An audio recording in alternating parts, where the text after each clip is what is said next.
India और पाकिस्तान की 4 दिन की जंग से भारत को 5 सबक मिलते हैं। लो जी दीदी के जो है ना 5 सबक जरा सुन लें।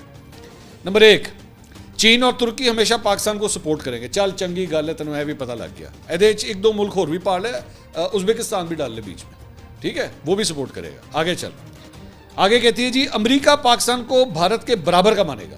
अच्छा, तो तेन पहले नहीं शक सी इस गल का।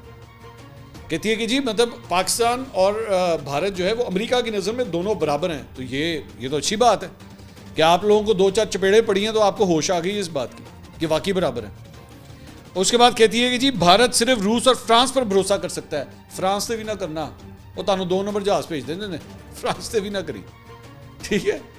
तो आगे फिर कहती है जी अगर आइंदा कभी जंग हुई तो बॉलीवुड और स्पोर्ट्स के बड़े बड़े नाम जो है वो चुप रहेंगे। चलो इन्होंने भी पै जाओ, इनको भी सबको पड़ जा।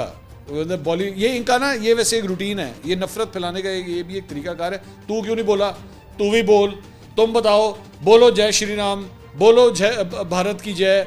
मतलब ये ना एक टेस्ट केस बनाना शुरू कर देते हैं। उसके बाद कहती है जी कि IMF दहशतगर्दी को सपोर्ट करता है। चलो सीधा ही, मतलब अब हमें IMF भी अच्छा नहीं मिला।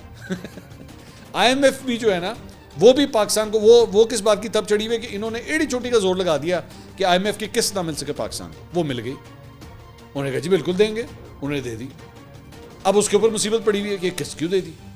पाकिस्तान की स्टॉक एक्सचेंज जो है, जो अभी पाकिस्तान की स्टॉक एक्सचेंज जो इस वक्त बिल्कुल अपने ऑल टाइम हाई के पास पहुंची हुई है और किसी वक्त भी वो ब्रेक कर देगी।